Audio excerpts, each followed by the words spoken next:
På billedet ser man en visualisering af, hvordan Doppler-effekten fungerer.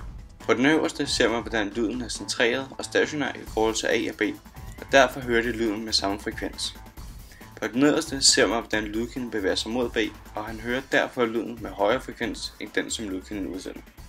A hører derfor også lyden med lavere frekvens, da lydkilden bevæger sig væk fra. Vi vil gerne lave forsøget 2,5 Doppler-effekten, og til det skulle vi bruge en summer, så det begyndte vi at lave. Til det skulle vi bruge et batteri med 4,5 volt, en summer og en snor.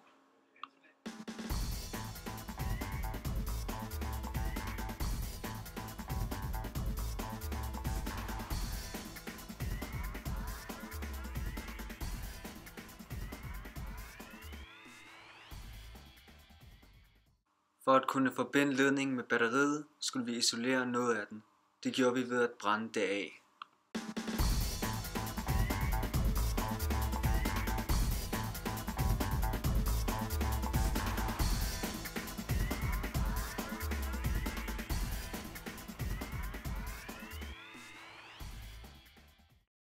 For at få lyd i summeren skulle man putte den røde og den sorte ledning på plus og minus på batteriet.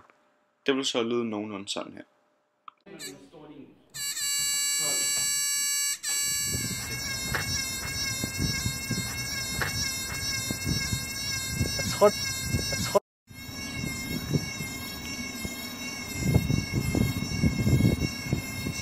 Ud fra forsøget fandt vi ud af, at 8 sving tog 5,6 sekunder.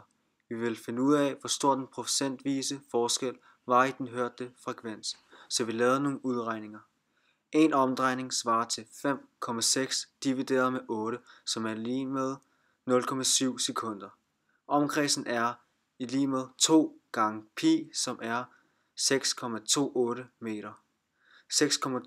6,28 meter divideret med 0,7 sekunder giver 8,97 meter i sekundet. 2 gange 8,97 divideret med 340 giver 0,0528, som er lige med 5,3%. Man kan så sammenligne det som noder på en guitar, hvor der så er 6% for hver. Så prøv lige at...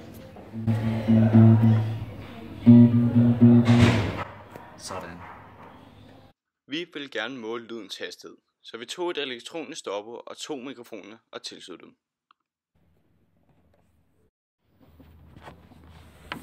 Derefter tog vi de rigtige indstillinger på. Vi målte længden fra mikrofonspids til mikrofonspids, og derefter klappede vi med klaptræet.